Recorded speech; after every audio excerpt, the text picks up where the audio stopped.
बहुत सारे लोग ये बोल रहे हैं कि भाई कतर में जिसको मौत की सज़ा सुनाई गई थी, हिंदुस्तान के जो सैनिक थे उनको रिहा कर दिया गया। और बड़े रिएक्शन बन रहे हैं, बड़े वीडियोस आ रही है सोशल मीडिया पर।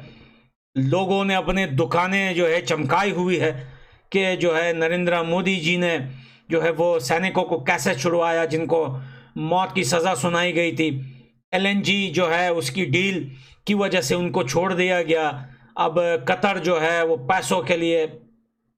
लेकिन भाई हकीकत कुछ और है। हकीकत यह है कि उनके ऊपर जो इल्जामात लगाए थे वो सरासर झूठ थे। कोई सबूत ही उनको नहीं मिला उनके खिलाफ कि ये उन्होंने तो यही कहा था कि भाई ये इसराइल के जासूस हैं। इसराइल के जो है वो जासूसी करने के लिए उनको पकड़ा गया था। और फिर इतने महीने रखने के बाद ना कोई अनाउंसमेंट किया उन्होंने, ना कोई मीडिया पे बताया कि हाँ हमें ये सबूत मिला है, ये प्रूफ मिला है।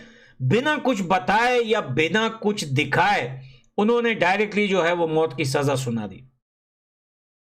तो 16 महीने के देखे, मैं अभी एक चीज बताऊं आप लोगों को कि हिंदुस्तान ने एलएनजी या कोई भी कॉन्ट्रैक्ट हो वो कतर के साथ रिन्यू करके या फिर दोबारा करके उनको नहीं छुड़ाया। कतर ये चाहता था कि ये काम करे ताकि हिंदुस्तान खुद आसे उनसे बात करे, लेकिन हिंदुस्तान ने बात नहीं की। उनको पता था हम क्यों बात करें भाई, जो सैनिकों को उन्होंने पकड़ा है वो सब झूठ था। कोई प्रूफ, कोई सबूत कुछ भी उन्होंने हिंदुस्तान को नहीं दिया। हिंदुस्तान की सरकार ने बार बार उनसे सबूत मांगा, लेकिन जब उन्होंने मौत की सजा सुनाई तो खेल ही खत्म हो गया। फिर वहां सबूत मांगना, देना या पूछना वो सवाल ही नहीं पैदा होता था। लेकिन कतर की अगर हम बात करें ना दोस्तों, कतर एक ऐसा देश है जो पैसा बनाने के लिए वो कुछ भी कर सकता है। लोग बोलते हैं ना कतर के पास बहुत पैसा है। बहुत पैसा तो है, लेकिन बहुत पैसा आया कहां से है, यह भी तो सोचने वाली बात है। देखें, जब अफगानिस्तान के अंदर सरकार पुरानी थी, तालिबान के सारे दफ्तर जो है, सारे ऑफिस वगैरह, पूरी लीड डील वगैरह सब कतर से हुआ करती थी। अब कतर को क्या फायदा है कि वो तालिबान को अपने देश में रखेगा, क्योंकि कतर को डॉलर मिल रहे थे पीछे अमेरिका से। लेकिन कोई जगह तो चाहिए था, कोई अड्डा तो चाहिए था, कोई ऐसी जगह तो चाहिए थी जहां पे अफगानिस्तान की पिछली सरकार आए, तालिबान बैठा हो, अमेरिका के भी लोग आए, वहां पे बातचीत करें, एक टेबल पे बैठे। ये बहुत बड़ी बात है, छोटी बात नहीं है। किसी देश में आप एक देश के अंदर दो सरकारें लड़ रही हैं या दो ग्रुप्स लड़ रही है या एक ग्रुप और एक सरकार लड़ रही है, आप उसको किसी तीसरे देश में बिठाते हो। तो अमेरिका के लिए तो ये देश बड़ा सेफ था, लेकिन कतर को चाहिए थे पैसे। अभी कतर ने बहुत कोशिशें की थी अफगानिस्तान के अंदर, एयरपोर्ट हमें दिया जाए, पला चीज हमारे अंडर दिया जाए, लेकिन तालिबान ने सब कुछ नहीं किया। कतर को पहले पता था कि जो नरेंद्र मोदी जी की सरकार है, एलएनजी को लेकर जो डील दूसरे देश के साथ हो रही थी, उनको पता था ये सब कुछ होगा। तो चलो हम पहले ही कोई ऐसा खेल खेल लेते हैं कि मोदी जी खुद मजबूर होकर हमारे पास आए। लेकिन मोदी जी गया नहीं, उन्होंने अपनी डील अगले देश के साथ जारी रखी। कतर खुद मजबूर हुआ, उसने खुद फेल की इस बात की कि भाई आप ये डील कैंसिल ना करें। उसके बावजूद नरेंद्र मोदी जी ने ना दूसरे देश के साथ जो है वो डील कैंसिल की और ना इन्हें कहा कि हाँ भाई चलो ठीक है। उन्होंने कहा कि अब हम लेंगे तुमसे, लेकिन कम दाम में लेंगे गैस वगैरह। कतर मान गया ये बात। जब ये बात जैसे ही वहां पे डील हुई, सिग्नेचर हुआ, उसके भाई कुछ ही घंटों बाद जो है वो सैनिक हिंदुस्तान के एयरपोर्ट पे दिखे, उनको छोड़ दिया। ये कैसे हो सकता है? आप सोचिए, एक देश मौत की जो है वो सैनिकों को पकड़ता है, 16 महीने जेल में रखता है, बेसबूत बेबुनियाद सब बिना किसी प्रूफ के उनको सजाए मौत की सजा सुनाता है। उसके बाद और इस इश्यू पे हिंदुस्तान से बात भी नहीं करता, उसके बाद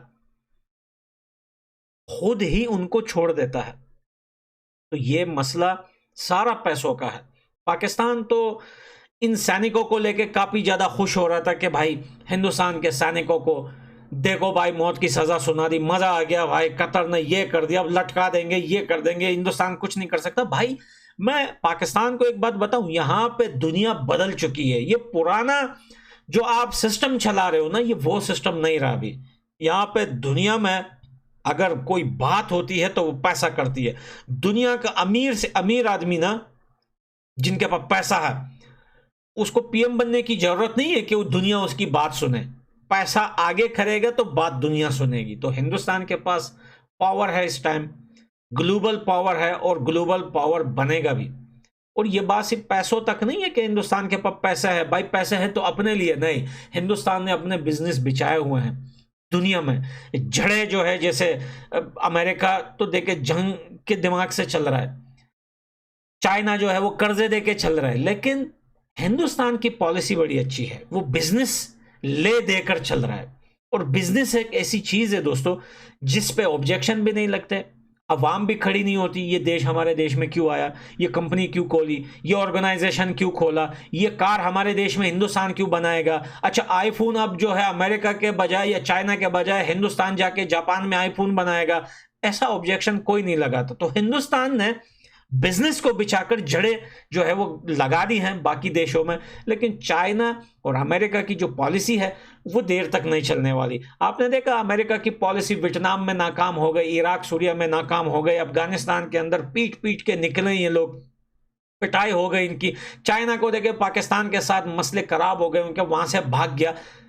तो वो पॉलिसियां गलत है, लेकिन हिंदुस्तान मोदी जी ने जो पॉलिसी अपनाई है ना बिजनेस वाली, ये नीड है, ये पूरी दुनिया को इस चीज की नीड है। और आप लोग बोल रहे हैं कि यार पहले से ज्यादा महंगाई हो गई है, गरीबी ज्यादा हो गई है, हर देश में महंगाई हो गई है। मैं कहता हूं अगर आप दुनिया की नजर से देखें तो महंगाई नहीं हुई है, लोगों की मांगे बढ़ चुकी हैं। पुराने जमाने में एक बाइक, एक मोटर बाइक एक घर में होती थी तो घर में 6 बंदे उसको चलाते थे।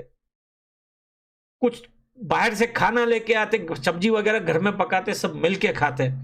एक टीवी हुआ करता था, पूरे घर वाले लॉन में बैठ के टीवी देखते थे। आज तो भाई हर कोई अपने रूम में टीवी लगवा रहा है, हर बंदे को अलग अलग मोबाइल चाहिए, हर बंदे को अलग अलग गाड़ी और कार चाहिए, एक बच्चा स्कूल जा रहा है उसको भी साइकिल चाहिए। तो मांगे बढ़ चुकी है, महंगाई नहीं हुई है। आप पुराने जमाने के सिस्टम से अब भी चलें, एक बाइक से पूरे घर वाले जो है वो गुजारा करें, एक टीवी मिलके सब देखें, एक चीज लाके पका के सब खाएं। ये नहीं करें कि वो होटल से खा के आ रहा है, ये बाहर से लेके आया, वो बीवी के साथ चुपके से खा रहा है, वो बाप और अम्मा अलग खा रहा है। तो ये चीजें कम करें, महंगाई नहीं है दुनिया में, मांगे बढ़ चुकी है। तो बिजनेस एक नीड है दुनिया के अंदर जो नरेंद्र मोदी जी कर रहे हैं। और वेल डन, बहुत अच्छी तरीके से बिना हाथ जोड़े, बिना घुटने ठेके मोदी जी अपने लोगों के लिए जो काम कर रहे हैं इस वक्त, अनबिलीवेबल। ये मानना पड़ेगा, ये बच्चों की बातें नहीं है कि बच्चे बैठ के इस चीज को सोचें या यूट्यूब पे आके बात करें। मोदी जी ने हाथ जोड़ लिए, मोदी जी ने कहा मैं कॉन्ट्रैक्ट नहीं करूंगा, मोदी जी ने, न्यूज वाले भी गलत बता रहे हैं। दरअसल मसला यहाँ पे बहुत बड़े लेवल पे है।